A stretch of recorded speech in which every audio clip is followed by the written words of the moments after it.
प्रकाश आंबेडकर यांनी शासनाने काढलेला हा जो GR आहे हा मराठ्यांची फसवणूक असल्याचं म्हटलेलं आहे। याचं उत्तर मी यावेळेला सत्ताधारी असलेले आपले भाजपचे प्रवक्ते अवधूत वाघ यांच्याकडून घेईल। अवधूतजी, मराठा आरक्षणावरून मराठा समाजाची फसवणूक झाल्याचा थेट आरोप होताना दिसतोय। सरकारचं यावर उत्तर काय, आपलं उत्तर काय? सरकारने कुठचंही काम केल्यानंतर त्याचा काही जणांना फायदा होतो, त्यातल्या काही जणांना नुकसान पण होऊ शकतं। त्यामुळे सरकारवर कुठचंही काम केल्यानंतर आरोप हे होतातच आणि त्यामुळे अशा प्रकारचे आरोप एखादं काम केल्यानंतर आमच्यावर होतील ही अपेक्षा आहे। जगी सर्व सुखी असा कोण आहे, विचारी मना तोची शोधोनी पाहे। त्यामुळे कित्येक लोक असे असतात की काही केलं तरी ते सुखी होत नाहीत। इंग्रजीमध्ये एक म्हण आहे, if you try to please everybody you can't please anybody. त्यामुळे सरकारचं कर्तव्य काय, तर कर्तव्य नंबर 1 की घटनेमध्ये आणि कायद्यामध्ये असलेल्या गोष्टींप्रमाणे काम करणं।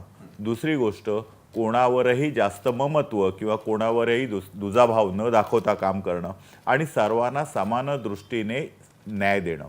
हे देत असताना काही जणांना वाटतं की आपल्याला न्याय मिळाला, काही जणांना वाटतं आपल्यावर अन्याय झाला। परंतु ज्यांच्यावर अन्याय झाला असं वाटत असेल त्यांनी जर संसदीय मार्गातून आणि चांगल्या प्रकारे जर सरकारकडे अप्रोच केलं तर डेफिनेटली त्यांच्यावर झालेले अन्याय सुद्धा येणाऱ्या भविष्य काळामध्ये दूर होऊ शकतात। 1947 ला देश स्वतंत्र झाला, त्यानंतर 51 साली राज्यघटना तयार झाली, त्यामध्ये SC ST ना आरक्षण मिळालं, मंडल आयोग आला, OBC ना आरक्षण मिळालं। या संपूर्ण प्रोसेसमध्ये अनेक वर्ष गेली आणि ही जी अनेक वर्ष गेली त्यामध्ये काही समाज हे मेनफ्रेमच्या बाहेर राहिले। त्या लोकांना मेनफ्रेममध्ये आणून त्यांना मूल प्रवाहामध्ये आणून त्यांच्यामध्ये असलेल्या राजकीय, सामाजिक आणि शैक्षणिक यांच्या वाढीसाठी, उत्क्रांतीसाठी काम करणं हे प्रत्येक सरकारचं कर्तव्य आहे आणि सरकार ते करत आहे। मला असं वाटतं की देवेंद्र फडणवीस साहेबांनी जो निर्णय घेतलेला आहे तो ऐतिहासिक निर्णय आहे। त्यामध्ये OBC असो, मराठा समाज असो किंवा इतर समाज असो, हे सगळेच जण खुश आहेत। विशेषतः SC आणि ST मध्ये काही फरक पडलेला नाही आहे। काही जणांना वाटतं की मराठा समाजामध्ये असलेली काही लोक आता OBC मध्ये येऊन त्यांच्या आरक्षणावर गदा येईल, परंतु संपूर्ण मराठा समाज OBC मध्ये येतच नाही आहे।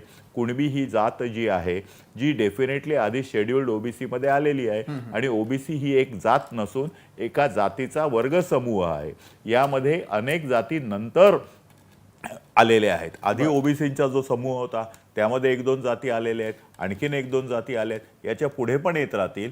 शेवटी मागासवर्गीय आयोगाला असं वाटलं की हा समाज हा मागास, ज्याला आपण सामाजिकदृष्ट्या मागास आहे असं वाटलं, तर त्याचा तो अधिकार आहे आणि तो अधिकार मला वाटतं संसदेने आपल्याला दिलेला आहे।